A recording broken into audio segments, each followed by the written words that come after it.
Welcome, Councillor Henry.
All right, good evening, everyone. It's 6:30 p.m. Monday, October 26th, and this is the 18th City Council meeting held via online conference application. All City Council members and staff are participating from remote locations, and please allow one person to speak at a time. I will call on every member to make sure you have had an opportunity to ask any questions. I will now ask our City Clerk, Renteria, to start our roll call vote, please. Mayor Guerrero, Here. Deputy Mayor Stremler, Here. Councillor Farmer, Here. Councillor Henry, Here. Councillor Restucci, Here. Councillor Hicks, Here. Councillor Broersma, Here. City Manager Casey, Here. City Clerk Renteria, I am here. Finance Director Alba, Excused. Fire Chief Anderson, He will be joining the meeting in progress. Police Chief Escalera, I'm here. Public Works Director Fisher. I'm here. Okay, Mayor, we're all here. Thank you very much. Mr. City Manager, do we have any public comments that we might have received? No, we have not received any public comments for this evening's meeting. Thank you very much. Up next is our consent agenda, which consists of approving the minutes for the October 12th, 2020 regular meeting, approving the payroll vouchers numbers 118822 through 118829, and wire transfers as listed for $402,939.16 for the period ending on October 9th, 2020. Claim vouchers, approved claim vouchers numbers 99991 through 10037, and wire transfers as listed for $123,333.05 for the period ending October 14th, 2020. Approve claim voucher numbers 10038 through 10088, and wire transfers as listed for $462,056.91 for the period ending October 21st, 2020. I will now call on council members, see if there's any questions on these items in the consent agenda. Councillor Henry, questions or comments on the consent agenda? No questions or comments at this time. Councillor Farmer? None. Councillor Hicks? No questions. Councillor Broersma? I have none. Councillor Restucci? No questions or comments, Mr. Mayor. Deputy Mayor Stremler? No questions or comments. Mr. City Manager, I do have a question on transaction 10848, check number 10040 on page 3. It's for Astria Sunset Hospital for $1,042. They all seem to be $37, and one seems to be quite a bit, but it does say medical clearance. So I do want to make sure that that wasn't, that is an actual charge that we were expecting. I'll follow up. I believe this may be associated with police department, but I'll follow up with both Chief Anderson as well as Chief Escalera and make sure we've got this one correct. Okay, I'm not going to hold it up. I was just kind of curious, and if you could just send us an email to the whole council, then that way we get that question answered. Absolutely. Okay, thank you very much. I don't have any additional questions. What is the desire of council on this item? Move to I approve. move to approve. Okay, I heard Restucci approving. Councilor Henry, do you want a second? I did. That was actually me that made the motion to approve the agenda. I think actually Councilor Restucci moved to approve. Do you want a second? I will second. Yes. Yeah. I didn't hear him. I apologize. Okay, thank you very much. Okay. Motion by Councilor Restucci, second by Councilor Henry to approve the consent agenda as presented. Is there any debate on this item? Hearing no debate, the city clerk will now start the roll call vote, please. Counselor Henry, Aye. Counselor Farmer, Yes. Counselor Hicks, Yes. Counselor Boersma, Yes. Mayor Guerrero, Yes. Counselor Restucci, Yes. Deputy Mayor Stremler. Yes. Mayor, you have 7 yes votes. Motion passes. Thank you, everyone. Next, we have our active agenda, which consists of the 2021 ad valorem tax levy. Receive a first reading on 2 ordinances. That's one of the options, or approve as presented. So the first says about setting the ad valorem property tax levy amount for 2021 and increasing the 2021 property tax levy to a limit factor of 101%. I will now have our city manager give us an overview, and then we'll answer any questions. Thank you, Mr. Mayor, members of council. Last meeting, we held a public hearing on the annual property tax levy amount. This is essentially a process that is defined and specified in statute as a result of an initiative that caps the maximum amount of the annual property tax levy increase at 1%, or a factor of the implicit price deflator, something potentially less than 1%. The structure of it takes the form of actually 2 ordinances that work in conjunction. One is setting the levy limit factor of up to 101%, that 1% increase. And the other sets the overall property tax amount for 2021. That is the maximum that the county is able to, or allowed to, collect on our behalf. Their public hearing occurred back on October 5th. Or excuse me, we set the preliminary information on October 5th at the council workshop. We had the public hearing on October 12th. We received no public comment on this matter. And so it is now before council to consider adoption or take these under consideration just as first reading. Okay, thank you, Mr. City Manager. Now we'll call on council members for questions or comments on this item, and we'll start with Councilor Farmer. At the last meeting, I suggested that we use the lower amount, and my feeling has not changed. I believe that these are tough times for everybody, and no more money than the city will collect with the lower amount. And really, our citizens aren't going to save that much money either. But I think in the spirit of things being tough, I think that's something that we should do, just to set the tone, to saying we know and we care about you. So I will oppose this. Councilor Restucci.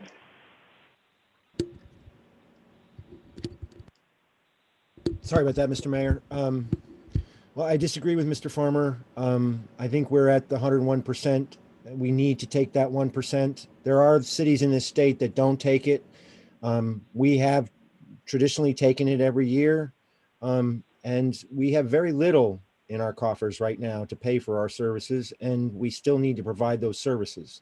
So I'll be supporting the motion. Councilor Hicks. I'm in agreement with Councilor Restucci. Councilor Boersma. I don't have any comments at this time, sir. Councilor Henry. No questions. Thank you, Mayor. Deputy Mayor Stremler. No questions or comments. Thank you. Okay, and I'm also in support. it is a little bit of a difference between the lower amount, the 1%, but I think it's been said that we obviously have to provide those services no matter what's going on out in the world. And even though it might be a small amount, every little bit helps.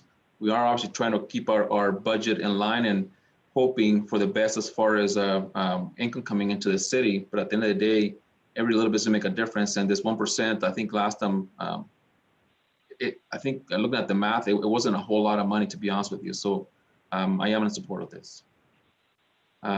Then being, okay, we asked everyone questions. So what is the desire of council on this item?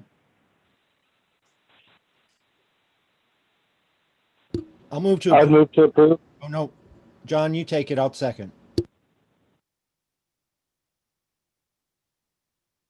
Okay, I got a first and a second. Motion by Councilor Henry, second by Councilor Restucci to receive first, actually to approve both ordinances as presented.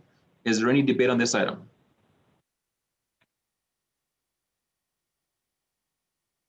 Mr. Mayor? Yes, sir. Not so much debate, but I would remind council that we've given out $250,000, if I'm correct, to businesses in the community. We are doing what we can to provide support to our citizens. And this is really an administrative function of the council that has to be taken each year in order to make sure we have the services to provide to our community. Thank you. Additional debate on this item? Okay, hearing none, the city clerk will now start the roll call vote, please. Counselor Farmer, No. Counselor Restucci, Yes. Counselor Hicks, Yes. Counselor Boersma, Yes. Counselor Henry, Yes. Mayor Guerrero, Yes. Deputy Mayor Stremler. Yes. Mayor, you have 6 yes votes and 1 no vote. Okay, motion passes. Thank you, everyone. Up next, we have our Swan Road water main improvements. Consider authorizing the city manager to enter into an agreement with HLA Engineering and Land Surveying to execute task order 2020-01 in an amount not to exceed $23,200 for the survey, design, and administration of the Swan Road water main improvements. Mr. City Manager. Thank you, Mr. Mayor, members of council. This is an item that came to our attention earlier this year. Public Works Department was notified after a contractor inadvertently exposed a water line. It was on private property. They were doing excavation work for new construction of a residential unit, but it is within historic city utility easement. The water line was placed about 25 years ago, but it's not deep enough to allow for that current excavation that the property owner is planning to do for the house. We've reviewed the site. There is a way to adjust the positioning of the water line so that the construction can go forward and we can kind of make that move possible. What this request is for is simply approving a task order to authorize our contracted engineer to perform the detailed design and engineering work for the project. The city clerk has advanced to kind of an overhead view of the location. Council can see kind of the rough outline of the proposed new route in red dashed lines. The existing line actually traverses quite a length above through the center of the property. We're not clear why it was done that way 25 years ago, but in any event, this is a potential solution to allow everything to go forward. And as I said, this is just for the design and engineering work. Once that's completed, then we'll be returning to council once we have the design work and can go out to bid and potentially award the construction work itself. So council will have another opportunity to look at this at that time. Public Works Director Fisher is also on the call if council has any more detailed questions. Thank you. And we'll ask each council member to see if there's any questions for either Mr. Fisher or Mr. Casey here. So we'll start with Councilor Hicks. No questions. Councilor Henry, No questions. Councilor Broersma, Well, I have two. Do we know why the contractor plumbed that water line right across the lot, making it virtually useless? And second, can we get any compensation back from the contractor for putting it under that lot? Well, sorry. So it appears that that was the approved, may have been the approved layout years ago. This site is fairly steeply sloped. And so it appeared they may have been trying to follow part of the slope line. However, recovering from something several decades ago, especially if it wasn't done inconsistent or counter to city direction, I don't think there'd be anything we could recover. I don't know, Shane, if you've been able to find out anything more in your research, but No, and I haven't. That's pretty much kind of my take on it also. Is that, obviously it was approved, but, this was all part of the subdivision, Sunset Heights being built. So that was all part of a pre-approval before they put the water line in. So really, we'd have nobody really to blame but ourselves for approving that installation to be done that way. So we're just trying to remedy it now so that the house that's there, that you kind of see where the water line kind of goes around, that gentleman's property actually goes all the way up to the corner of the property where the water line goes. And then the property to the west of the water line, the existing water line, is what they're trying to excavate out right now. So it actually follows the property lines down, and then it does sit within that easement, like Mr. Casey said. The problem is they didn't take into account that we would have to, cut the building pad in to the side of the hill in order to get the footings foundation put in. And so once they started doing that, of course, the water line is only about 3 feet deep, which is, that's appropriate. It should have just never been put down that slope, because once you excavate both properties out, you're left with this basically this ridge of dirt between two properties. It's the easement, and that's the issue. The pad needs to be cut flat all the way across, and that water line will not allow that to happen. Okay, thank you. I just had to ask the question just to make sure that we were clear on it. Councilor Farmer, No questions. Deputy Mayor Strumler, No questions. Councilor Restucci, Oh, you answered my questions, same ones that Mr. Broersma had, so no other questions, Mr. Mayor. I do have a question. So the thicker red line, is that what we're replacing? And also, is that just the section that we are modifying, or is that something that we gotta change? so The red section that is the dark black line labeled with the W's on it, that's from the corner of the property at the northeast, coming down from the street. That's the existing water line that's in place. The red dashed line it shows the new proposed route that would come in its place. The specifics of the location and so forth would be worked out during the design and engineering, but that's roughly the placement that they're looking at. Okay, so the one that has W and it says EX8, is that Correct. the one that's gonna get basically rerouted with a deep red dotted line? That's the portion that would be rerouted. Oh, got it. Okay. Yeah, I wasn't sure if it was the thinner red line or that one, but that makes more sense now. Okay. Okay. So that makes sense to me now. Thank you for that answer. Any additional questions on this item, council? Okay. Hearing none. What is the desire of council on this item? I'll move to approve. I'll second. Okay, motion by Councilmember Broersma, second by Councilmember Henry to authorize the city manager to enter into an agreement with HLA Engineering and Land Surveying to execute task order 2020-01 an amount not to exceed $23,200 for the survey, design, and administration of the Swan Road water main improvements. Is there any debate on this item?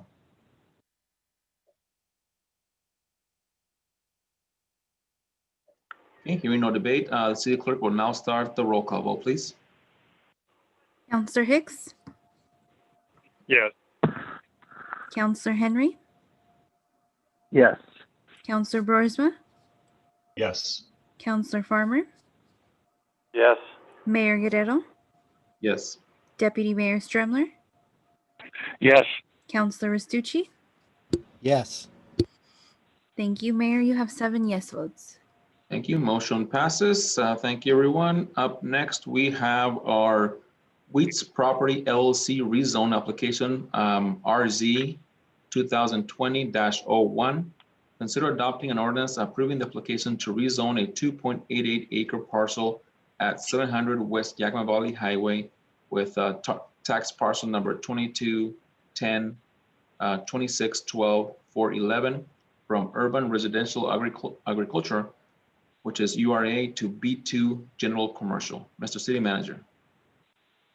Thank you, Mr. Mayor. This is doing a little bit of historical cleanup, and I know that planning has done some of the research on this. This property has actually, there's been some information brought to council previously around the larger parcels that are involved here. Council may recall last year the proposals from K&D Manufacturing for plans to develop this overall site for a new manufacturing facility that they're planning to relocate here from Benton County. They're in the process of doing that, but during our review, we discovered a little bit of a historical artifact, which is that when these parcels, the group of them, were originally annexed into the city. Actually, Jackie, if I'll ask you to hold for a second and go back up to the, thank you. When they were originally annexed into the city, the parcel in the center was still actively being farmed by the longtime resident. And for those reasons, it was asked, they asked that that parcel be kept as urban agriculture so they could continue that work, even though the rest of it had all been rezoned to B2 general commercial. And so Jackie, if you could advance to page 7 of this item, there's a color map.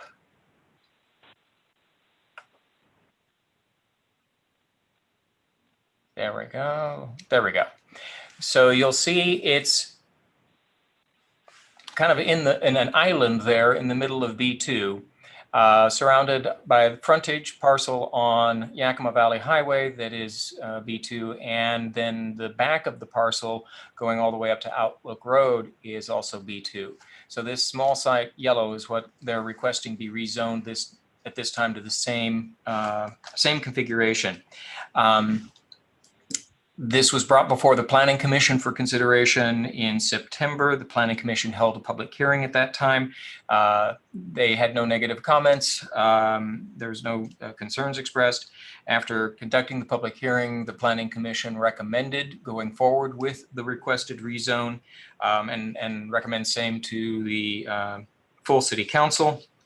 And our Planning Supervisor, Mike Shuttleworth, has prepared the attached ordinance approving the application to rezone the parcel. And I don't think he was able to join the call this evening, but I see him. I see his name on the screen. Oh, there he is. Okay, thank you. So if there's any further questions, we'll be happy to respond to council's questions. Okay, thank you, Mr. City Manager. We'll start questions or comments with the Council Member Broersma. Well, the only comment I have is I think they've been working a long time on this project, and it's been a struggle for them to get everything approved and done and taken care of. And I think it's time that we help them a little bit on the first try. And so I'm all in favor of this. Let's get this rezoned so they can keep going. Deputy Mayor Stremler. No questions or comments. I just agree with Councilor Broersma. This has been a long time coming. Thank you. Councilor Henry. No comments. Thank you. Councilor Restucci. I agree with my colleagues, Mr. Broersma and the Deputy Mayor. This is definitely something that's been a long time coming as an original member, and I know Mr. Farmer is now as well. We bought the Munson property, so for us, this is definitely something that I'm looking forward to. Councilor Farmer. No questions. Councilor Hicks. No questions or comments. I just have a comment. It looks like this is more of a cleanup than anything else, having obviously that like an island in the middle of everything else being red kind of sticks out. So I'm glad that this is going to help them move forward and get this project completed for them. So I'm in favor of it.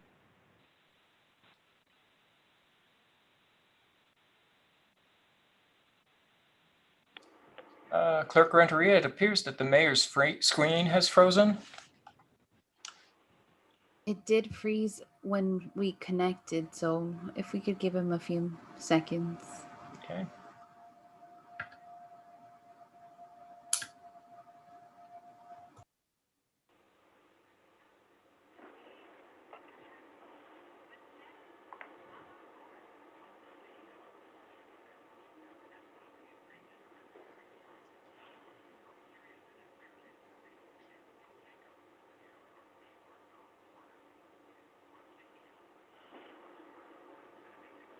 Okay.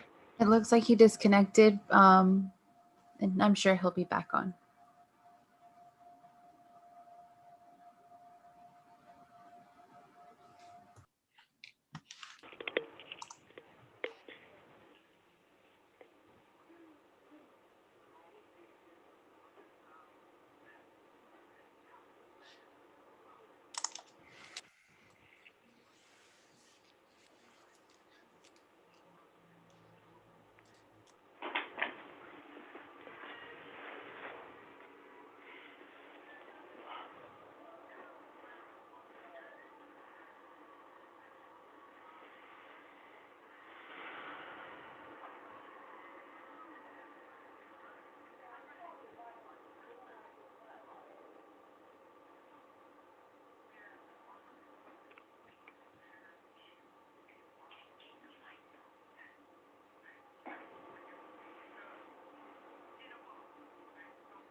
Are you all okay with waiting for the mayor, or should we ask Deputy Mayor to step in?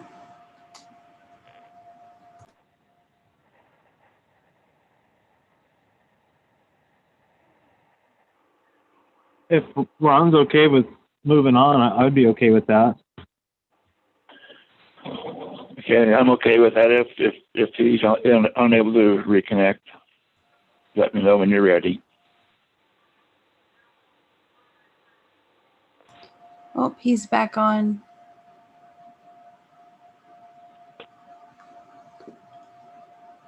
We'll give him a few seconds.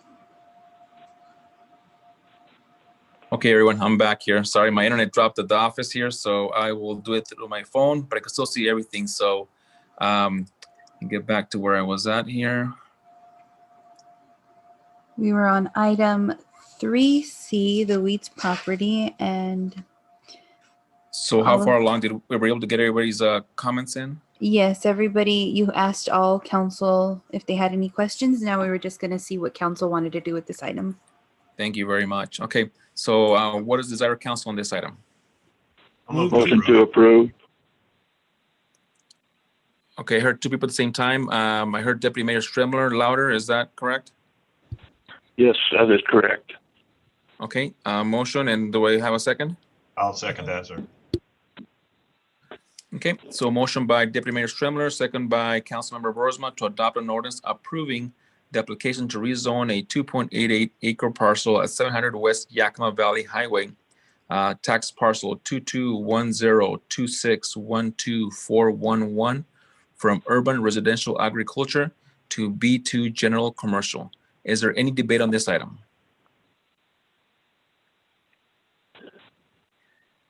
Okay, hearing no debate, the city clerk will now start the roll call vote, please. Councillor Boersma, Yes. Councillor Deputy Mayor Stremler, I'm sorry. Yes. Councillor Henry, Yes. Mayor Guerrero, Yes. Councillor Restucci, Yes. Councillor Farmer, Yes. Councillor Hicks. Yes. Mayor, you have 7 yes votes. Thank you, everyone. Motion passes. Up next, we have our item D, which is permit processing software, COVID-19 related.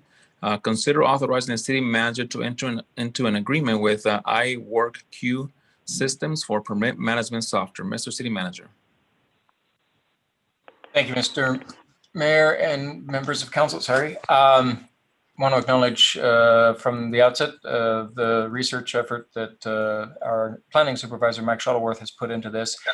As council is aware, with the COVID-19 pandemic emergency and the restrictions on public-facing services, we've had to shut down our lobbies and so forth. This has particularly hindered the methods by which city has accepted, evaluates, and issues our building, land use, and public works permits. Those have traditionally been pretty paper-intensive and have involved a fair amount of dialogue between customers and city staff. We've had to essentially set up a station out front of our lobby where people can drop off their plans, where they can pick up forms and so forth. And then staff go out when there's nobody physically present to be able to bring those materials in, begin processing and so forth. And this obviously isn't the best way to make these things work. So in order to permit customers and staff to do this work both remotely and more efficiently, we've begun looking at a software program to allow applicants to submit applications via the internet. This would also allow the public to submit and trap their applications online. It would provide internal electronic routing of the permit review process so that employees either working on site or remotely in each department and program involved can have access to the materials and be able to move that forward more smoothly. We have staff located in multiple locations right now, and sometimes it takes time to get the paper materials transferred from one site to the next. The staff solicited some quotes from firms that work in this space and identified the iWork software as meeting our requirements with the lowest overall cost. The subscription, it's an ongoing subscription. It's $8,000 per year, which is actually very reasonable for a software application, with a one-time $5,500 setup fee in this first year. Based on our actual permit activity from 2019, which is the last complete year that we have, we've developed a cost allocation formula to share the costs between the departments that would make use of it, including planning and building, public works, and the fire department. This year's expenditure would be eligible for reimbursement through the CARES Act, coronavirus relief funds. Future cost allocations would be updated in each budget cycle for the $8,000 across those funds in the future. With that, we'd be happy to answer any questions, or Mike Shuttleworth is on the line as well if council has direct questions for him. Yep, thank you for that. And we'll start with Councilor Farmer. Questions or comments on this item? No questions. Councilor Restucci? No questions, Mr. Mayor. Councilor Hicks? No question. Deputy Mayor, Councilor Brojma? Yeah, I have a question. Is this something that we're thinking about we're keeping for the long term, or is this something that we're only going to use until all the restrictions have been rescinded? So this is an application that, if it proves successful, would, I think, have a long-term benefit. It would continue to speed the process whereby we're able to route documents internally and also, importantly, enable the public to continue to access this information remotely themselves rather than having to come in or call to see where the status of that application is. So we see it having a potential long-term benefit in addition to the immediate problem that it solves. Okay, thank you. Deputy Mayor Stremler? No questions. Councilor Henry? No questions, just a comment. I like it. Thank you. And I'm honestly, when I first read this, I was very happy to see that we're moving in this direction, knowing that it's something that has been asked in the past from some individuals that work with bigger cities that they are able to follow and track their permitting process online. And they asked me at least, when was it that we were planning to look into that? And we, at this point, we were not looking at it. So I'm very happy that we're moving in this direction. I think a lot of other programs potentially could benefit from doing it this way. So I'm hugely in favor of this. So I'm glad it worked out as far as the research, and I hope this program works out well. Sounds like it's one of the better options. So I'm happy for the research that was done, and I'm in favor of it. So I don't have any questions, but thank you for all the work, like I said, and we'll see what council wants to do. So what is the desire of council on this item? I would move to approve. This is Councilor Henry. I'll second. Is that Councilor Hicks? Okay, so motion Yes. by Councilor Henry, second by Councilor Hicks, to authorize the city manager to enter into an agreement with iWork, I think I'm pronouncing that right, systems for permitting management software. Is there any debate on this item?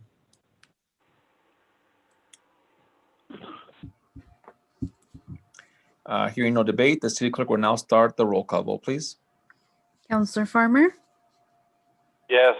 Counselor Restucci, Yes. Counselor Hicks, Yes. Counselor Boersma, Yes. Deputy Mayor Stremler, Yes. Counselor Henry, Yes. Mayor Guerrero. Yes. Mayor, you have 7 yes votes. Thank you. Motion passes, and good luck. And hopefully down the road, in 6 months or a year from now, we could get an update to see how this is working. See if we're getting any more permits, or if it's faster, simpler type of thing. So that I'm kind of excited to hear how it turns out. No, I'll be happy to talk with Mike Shuttleworth about kind of how we track the progress under this and its implementation, and if we see the efficiencies that we hope to achieve with it. Thank you. Thank you. Okay, up next, we have items from council members. Council request status report. Mr. City Manager.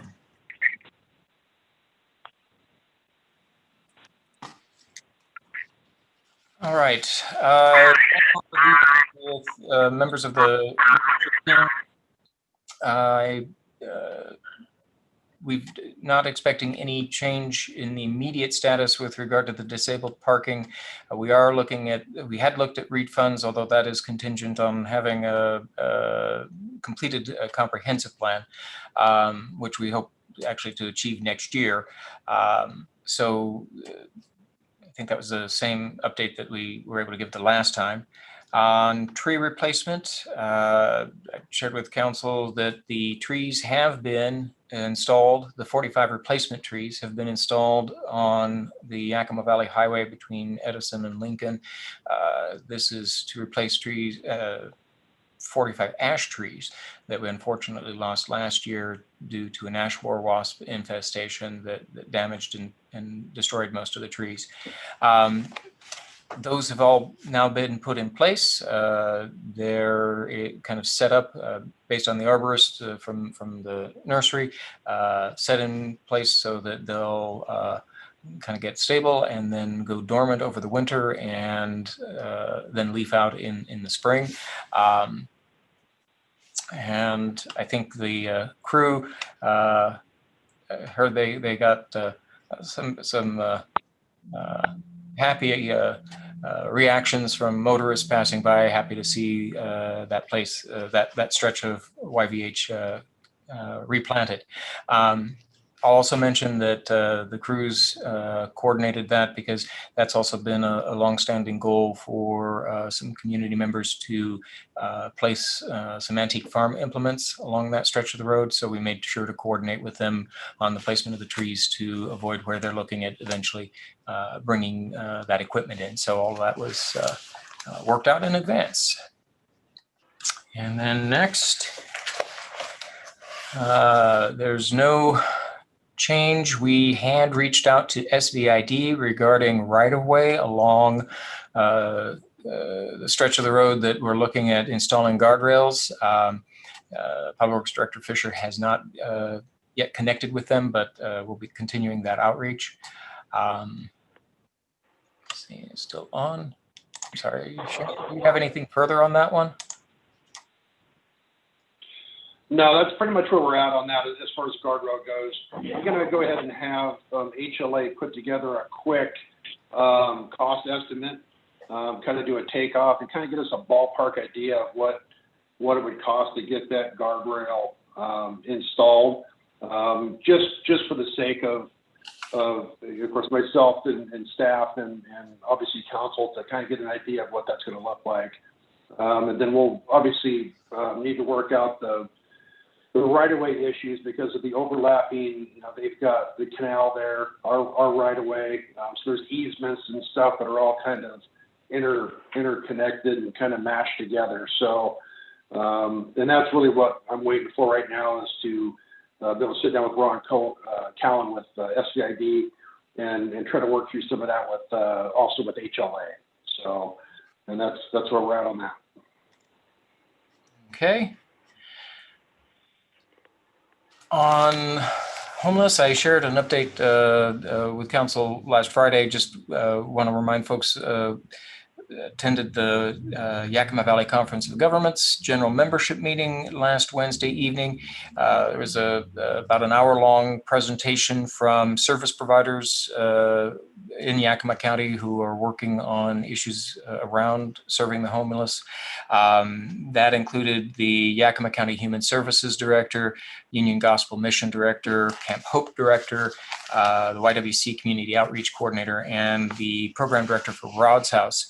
And they shared general updates about the kinds of services that are offered throughout the valley. Not all the same levels of services are provided throughout the valley. Many are concentrated in the more urban area around Yakima. But one highlight that I thought was of interest is council's aware that just about a month and a half ago now, Rod's House did open an 8-bed youth residential transition facility here in Sunnyside, serving individuals 18 to 24 years old. They have 24/7 on-site staff, including mental health and case assistance. In their first 5 weeks, they've served 11 homeless youth, and 2 have been successfully rehoused. So I was excited to hear that update. And I've passed along other information from that workshop to some of the department heads who are kind of taking charge of other aspects of our homeless response. I think, I'm not sure if I see if Chief Anderson has been able to join us yet. So I'll just mention briefly, he has received back the preliminary architectural plans that he had requested. He advised today that he has received those and he'll be submitting those into the city. That will be part of his process in trying to get quotes for the construction. So that's continuing to move forward. And then on Council Farmer's credit card transaction fees, as I mentioned, Finance Director Alba is out on medical leave until November, but we'll have her be able to work on on the requested information when she gets back into the office. And that's all the updates I have at this time. Thank you, Mr. City Manager. Council members, if there's any other items you'd like to see on the request status, please let us know. We'll get those on there for you. Mr. Mayor, I have a question. Yes, sir. Yeah, on the guardrails on Riverside, originally the proposal was for the stretch of Riverside Avenue that encompassed the 300, 400, and 500 block area. A citizen had mentioned that was going to be a little bit unsafe, and they thought about the risk of cars going off the edge and asked us to talk about that. As we talked about that, it was mentioned that guardrails might be a little expensive and we might be better off changing the grade on that so that if a car did go off the road there, it wouldn't be a fatality. I haven't seen that any work has been done on that. Are we still planning on doing something there, or where is that? I can speak to that, Mr. Casey. Yeah, we haven't done anything out there yet. I know we spoke with HLA, and the reason, Councilor Borswell, we kind of switched gears on that was because when HLA, believe it or not, when they were out there looking at that section of Riverside, which did have some concerns, when they were driving back through town and they drove along the canal there, that's kind of that's how that whole thing kind of came up, is they thought, man, look at this.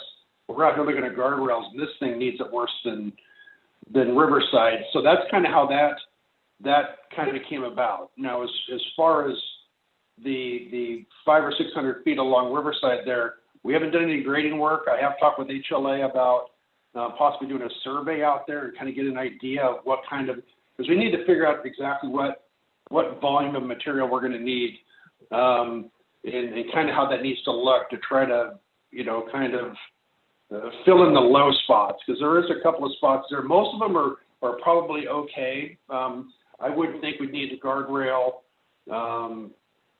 much of any of that. I think everything can be handled with excavation.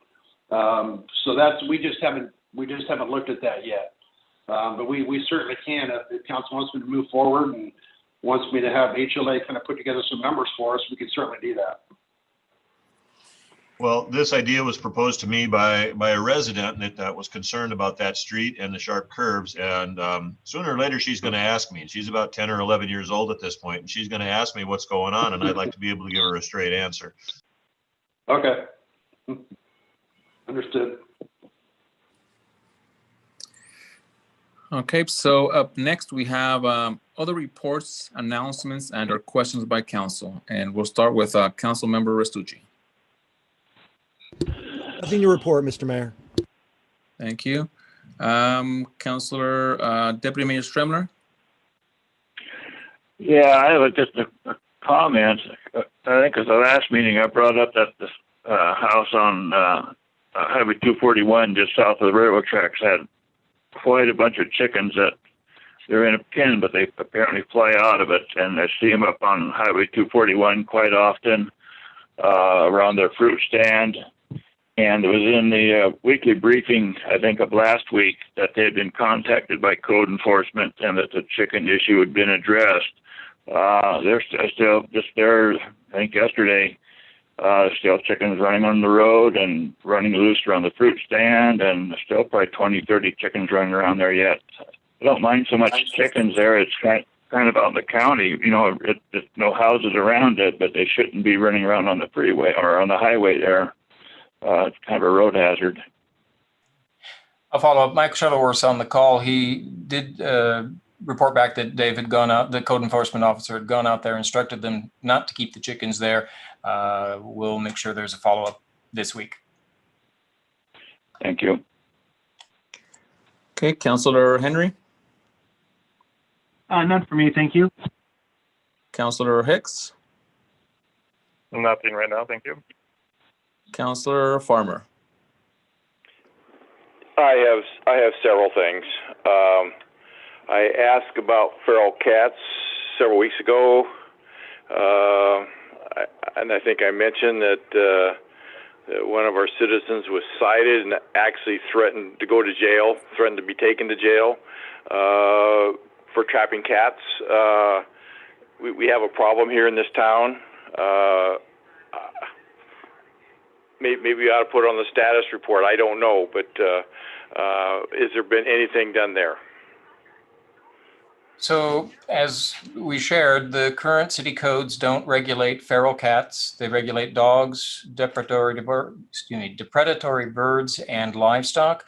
Under our contract with Animal Control Services, they will accept feral cats or stray cats at their impound center. They will spay or neuter them if they're chipped and can be returned to an owner. Otherwise, they become the property of the center. Chief Escalera has reached out to both Animal Control Services, the Yakima Humane Society, I should say, that operates Animal Control Services. And we've also met with another individual who is contemplating launching a control service sometime in probably 2022. They're putting some early steps together on that. But the chief has reached out to seek information on what might be involved in amending or extending the existing Humane Society contract and incorporating a higher level of service around cats.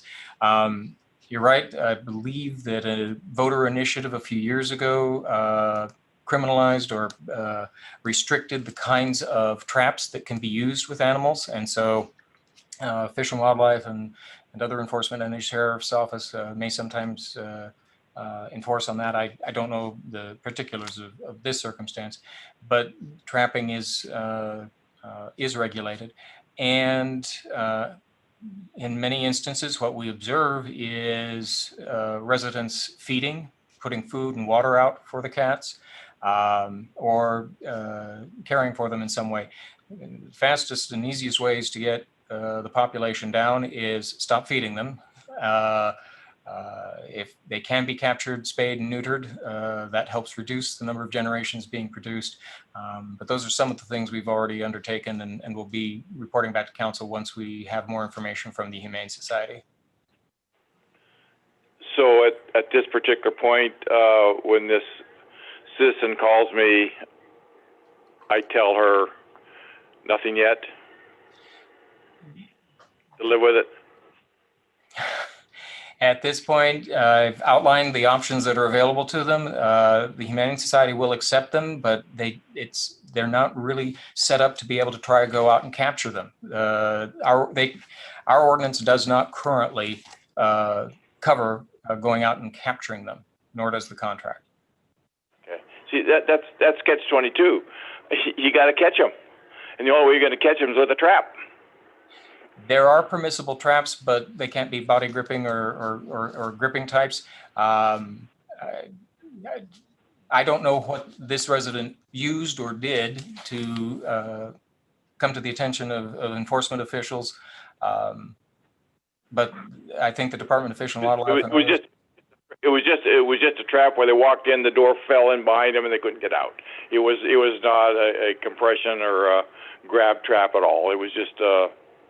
They walk in, the door closes behind them, and they're caught. Okay.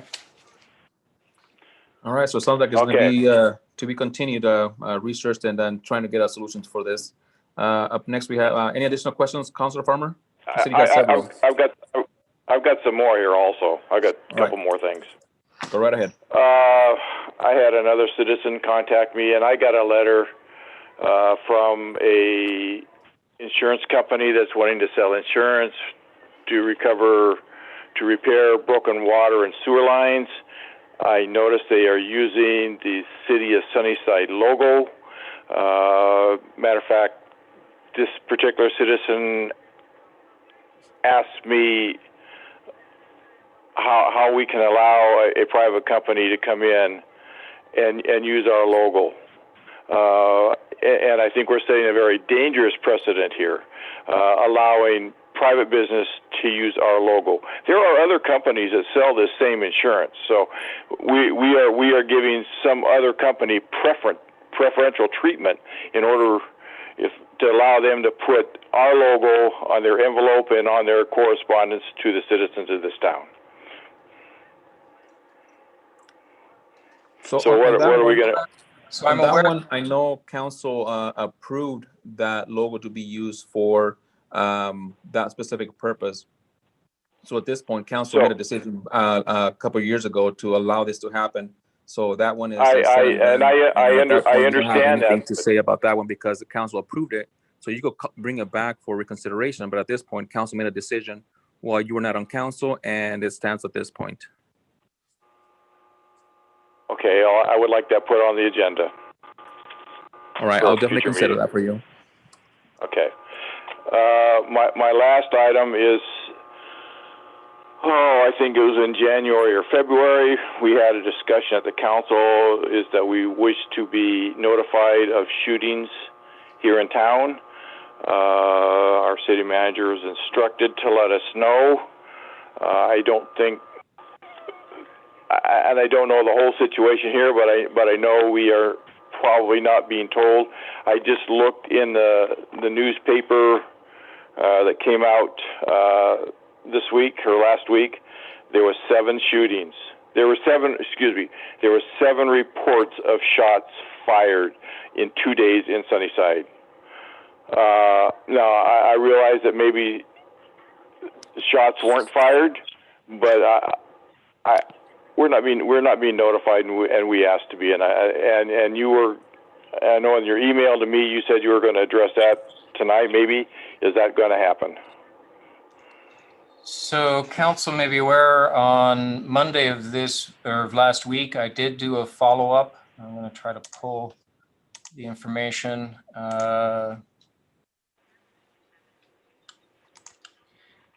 So in the protocol that council reviewed and endorsed in March of this year, specific kinds of incidents were to be monitored by the police, brought to my attention, and then informed or sent on to council. Generally, they were instances of gang-related shootings with a known victim or clearly identified victim. They were going to be incidents in which there was murder or assault of that type, accidents in which there was a fatality, or accidents or incidents of that type involving city employees driving city vehicles, or incidents involving council members themselves. Chief Escalera looked at the incident that, let me try to find it here. He reviewed the incidents that he had referenced about shots fired. They were, in fact, all incidents about shots fired, but they had not met the criteria the council had agreed to. There were no identified victims, no clear, in some cases, no clear even evidence of a shot having occurred. No injuries or fatalities were involved. And so they were not ones that police had reported to me, nor then communicated onto council, consistent with the protocol that had been set. In contrast, the 2 most recent incidents, the ones that have made the paper's coverage, the one on October 14th, and then an incident more recently on the 17th, those incidents of shots being fired had clearly identified victims. We had evidence of that activity and who was targeted. And so we have consistently used the Everbridge system to get those alerts out to council as requested. My recollection of that is slightly different than yours, Mr. City Manager, and I respectfully say that. My recollection is that any shots fired, we wanted to be notified. People just don't go around shooting guns in the air for the fun of it. If there's shots being fired, there's victims, attended victims, and for you to say there's not, we must see things totally different.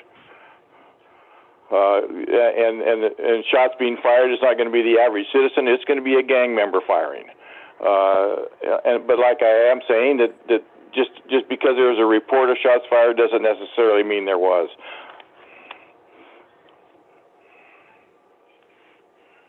Deputy Councilor Boersma, Farmer, any additional questions or comments? No. Okay, Councilor Well, Boersma? excuse me. Excuse me. I would like for council to consider any shots fired. Not these protocols that you're saying we have to meet. That's not my recollection. My recollection is any shots fired, we were to be notified. Well, just going to add to that, my recollection was that we did agree on a specific item, because if my neighbor kids are doing firecrackers and in the corner, a neighbor a block away calls shot fired, I don't want to be inundated with just that kind of stuff. So it doesn't make sense for us to be. I'm not asking. informed. I'm not asking for that. I'm not speaking. asking. Please wait until I get done. Then you can continue your answer. Plus, let me finish my statement, please. So, if my recollection was that at that point, when it met the criteria that we talked about, it was going to be notified to council. We agreed to that, which made sense. And I don't want to have every single time a little kid, blows up a firecracker down the street, a neighbor thinks it's a shot fired, they call it in.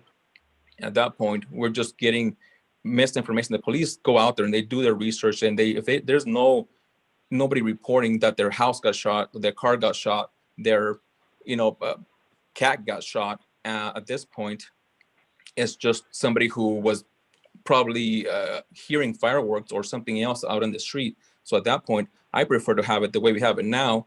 When there is the criteria is being met, at that point, we have a clear way of doing things versus just having anybody getting shots fired, and it could be fireworks, could be a car backfiring, it could be somebody banging loudly on a door somewhere, and it's just a neighbor thinks it's shot fired. So that's where I'm landing on that one. Are you done, Mr. Mayor? Yes, sir. Okay. I'm not saying firecrackers, and I'm not saying car backfires. I'm saying just exactly the opposite. We realized that there's going to be backfires and there's going to be fireworks. We specifically talked about shots being fired, not intended to hit somebody, not identify the person who was shooting or who was being shot at. We wanted to know when shots were fired.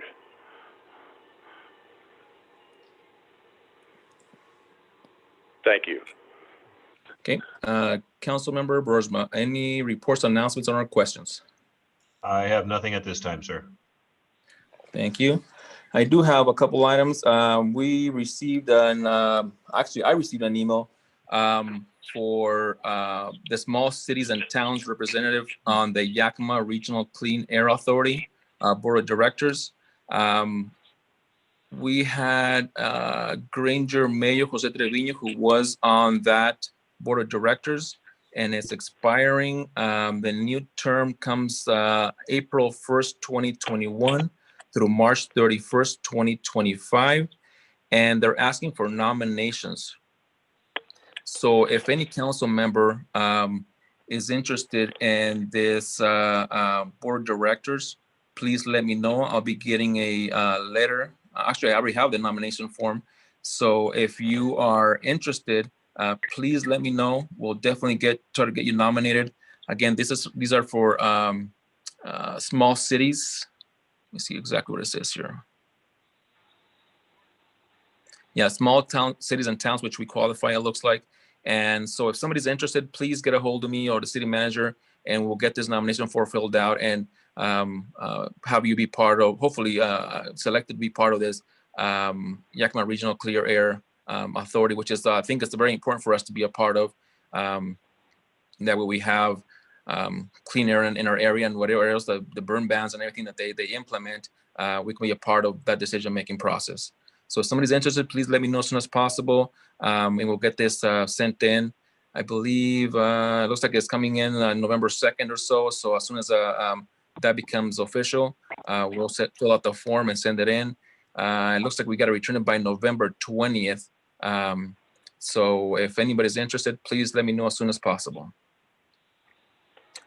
Let's see, I had another item here. Oh, actually, I addressed that with Jackie already. So that's all I have as far as our reports, announcements, and our questions by council. Up next, we have our upcoming council meetings. Mr. City Manager. Sorry, I was still muted. Thank you, Mr. Mayor. Coming up, it's really pretty straightforward over the next month or so. It's a lot of budget-focused activity. On November 2nd, we'll have a summary review of the preliminary budget, which we'll be delivering at the end of this week. It'll be essentially a high-level presentation to introduce the process or the material to come. you'll then on November 9th have your first public hearing on that preliminary budget. Public notices have already the first ones have already been published. We're tentatively looking at budget amendment number 4. Council will recall we had made some decisions here in the last couple of meetings related to expenditures. And so we're going to be capturing those and cleaning them up in the budget so that when we do our final budget, all of that is accounted for. Director Alba had indicated to me that the Yakima Waste may be increasing rates. So we have a placeholder there for that item. That will be dependent on whether she's able to finalize that upon her return, or else it may skip to November 23rd. And then Director Fisher is working on a proposal for a small works roster agreement with Municipal Research and Services Center. So that's currently what we have on November 9th, but mostly focusing on that budget hearing. On November 23rd, the second budget hearing will occur, and we'll also expect to be entertaining the 2021 official newspaper. This is an annual requirement that we go out and competitively solicit for an official newspaper for local notices and council notices. And the clerk has already begun that process, and so hope to bring that matter to you in November. Fire Chief Anderson is working both with Yakima and possibly with the City of Yakima, and then with Yakima Sheriff's Office on some updated mutual aid agreements in that arena around emergency services. So we've got that placeholder there. And then December, right now, basically budget. And then we're at the end of the year. Remarkably, it's coming up really fast. And we actually had our first conversation today about what do we start getting queued up and what do we need to do for January. And I must say that felt a little surreal to folks, but we're coming up soon. That's what I have on the agenda planning. Okay, thank you, Mr. City Manager. Up next, we have items from City Manager and Department Heads.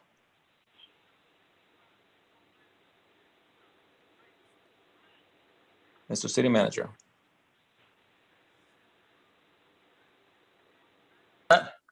There we go. I was trying to call up some notes and I inadvertently muted myself. Apologize for that. So I'll start with COVID-19 updates and then a little bit of an update on our budget process.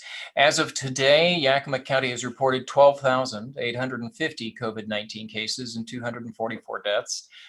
Only 8 residents are currently hospitalized. I do want to share that health officials, both at the county as well as at Virginia Mason Hospital in Yakima, recently expressed concern that Yakima County masking rates apparently fell from their high of 95% in July to 84% in September. And a new masking survey was apparently conducted this weekend. I haven't seen the results. We expect those fairly shortly. Statewide, Washington State passed 101,000 confirmed cases last week with nearly 2,300 deaths.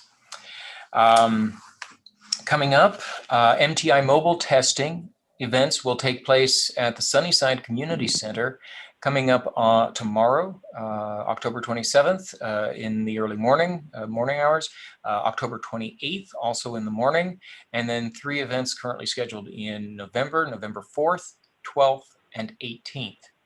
And MTI is kind of picking up the lead role in testing in the Eastern Valley.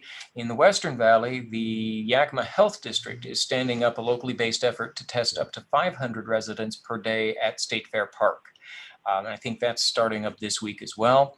The Health District has cautioned that this may generate a bit of an increase in case counts, but getting tested does not increase the amount of disease in the community. It just captures data on how many positive and infected individuals we have. It doesn't increase the number or the amount of disease, but it does allow for more effective tracing, contact tracing and isolation and quarantining. What they do want us to be paying attention to is whether we start seeing increases in hospitalizations, intubations, or deaths. Those are rising in many other parts of the country, but so far here we have continued to be fairly low in our hospitalization and serious illness rates. So that's very encouraging. Council's probably aware, I think it was in the paper, that Sunnyside School District delayed the resumption of in-person instruction, which was originally set for today. They cited complexities in managing student in-person and online, the hybrid model, as well as the drop-off and pickup of students with physical distancing requirements, managing their recess and meal times and so forth. The school district board is meeting this evening to discuss their plans further. So we expect more information about their next steps here very shortly. I believe Councilor Restucci earlier this evening referenced the small business grant program that the Sunnyside City Council put out there, allocating $250,000 in our CARES grant funds.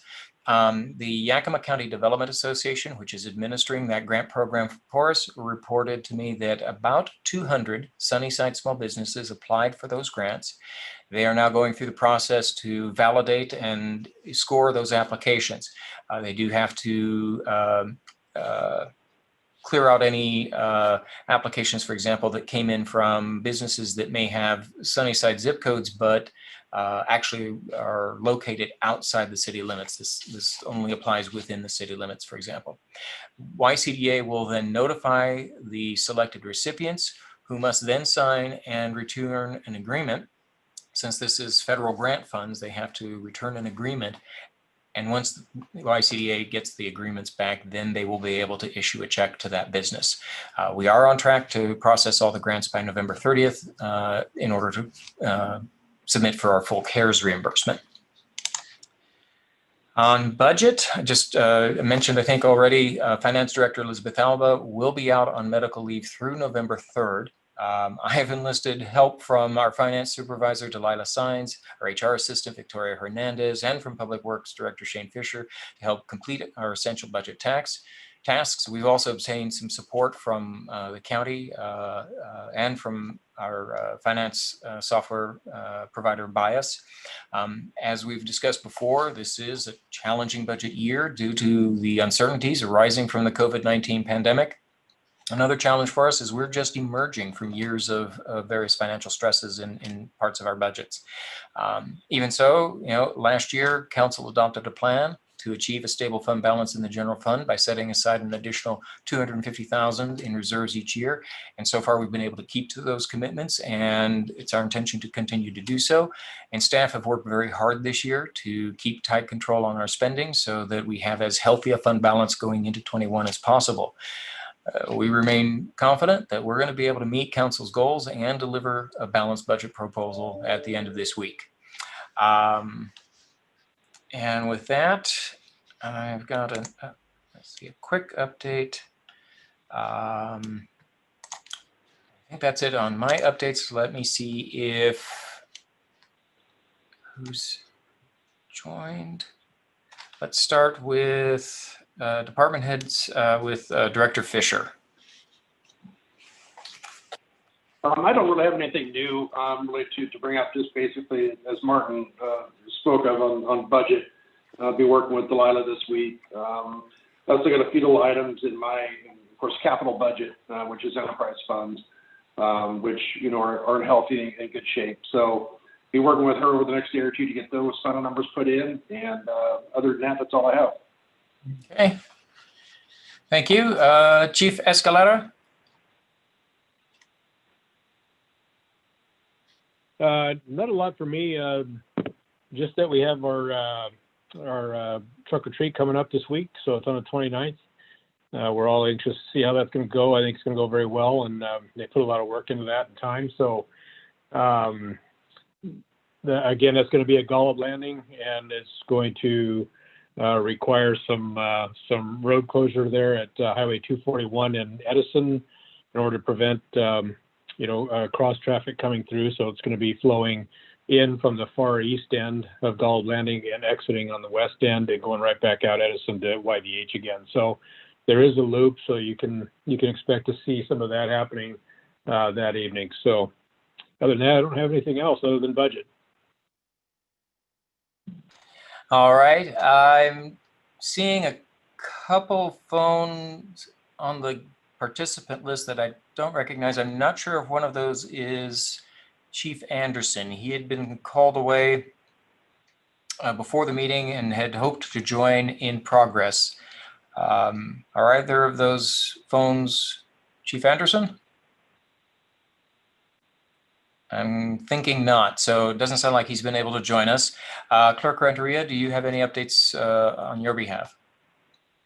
Not from my office, but I did receive an email from Daniel Tiliano about work being done on East Edison. Shane, I think it's going to be closed a little that day on October 28th, and there's going to be a detour. So I just thought I'd throw that out there. Oh, yes, I did see that. There's a road closure planned basically on the stretch between Reithway, just south of the port's offices, and detour during the day for some road work there.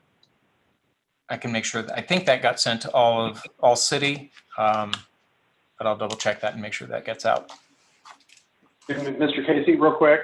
Yeah, Daniel sent that out. Of course, we sent notices out to everybody in the area, all the businesses and residences, probably a month ago, just kind of to get ahead of this. And then we got schedules last week from the contractor. And this is on the BMB project, all the manufactured homes that are there on Edison.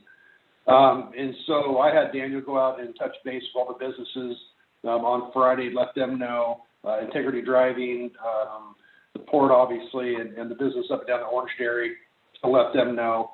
And the detour will be on Reithway, Van Nutley, and then back out onto Edison. So people should still be able to get east to west. They'll just have to take a couple more turns to get there. Okay. Very good. And it'll be the day before trunk or treat, but Daniel says they'll be out cleared and out of that area that night. Thank you.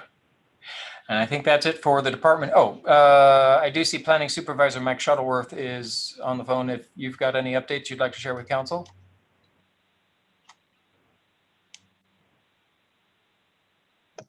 Not at this time. Alrighty. Thank you, Mike. And that concludes the department head reports. Okay, thank you, Mr. City Manager. Up next, we have an executive session for 15 minutes. So RCW 42.30.110, subsection 1, subsection C, to consider the minimum price at which real estate will be offered for sale or lease when public knowledge regarding such consideration would cause a likelihood of decreased price.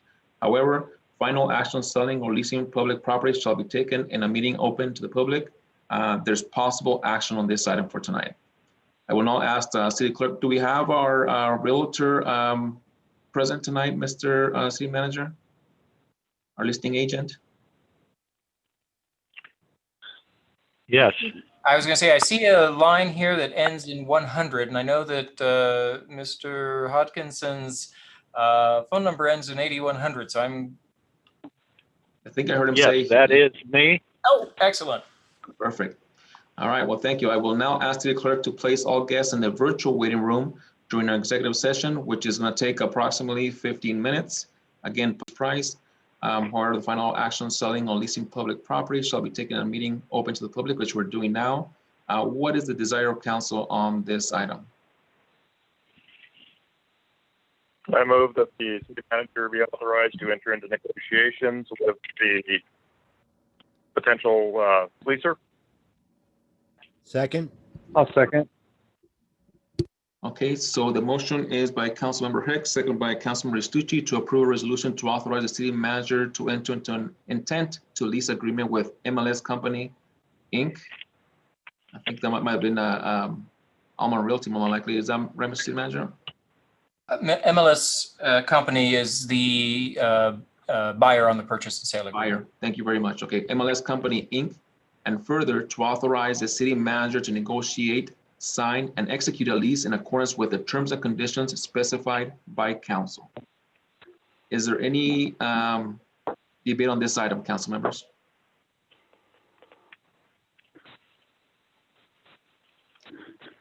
Okay, hearing no debate, the city clerk will now start the roll call vote, please. Mayor Guerrero, Yes. Councillor Hicks, Yes. Councillor Farmer, Yes. Councillor Restucci, Yes. Councillor Boersma, Yes. Deputy Mayor Stremler, Yes. Councillor Henry. Yes. Mayor, you have 7 yes votes. Thank you, council. Motion passes. So that is the end of the executive session. There is no further business in front of us. So unless there's an objection from council, hearing no objection, the meeting is now adjourned at 8:43 p.m. Thank you, everyone, and have a great evening. We'll see you next time we have a meeting, hopefully. Thank you, Mr. Very Mayor. much. Have a good evening. Thank you, everyone. Good night. Good night. But Thank you, Mayor and Council. Thank you, Mr. Hosty, for joining us. Thanks, John.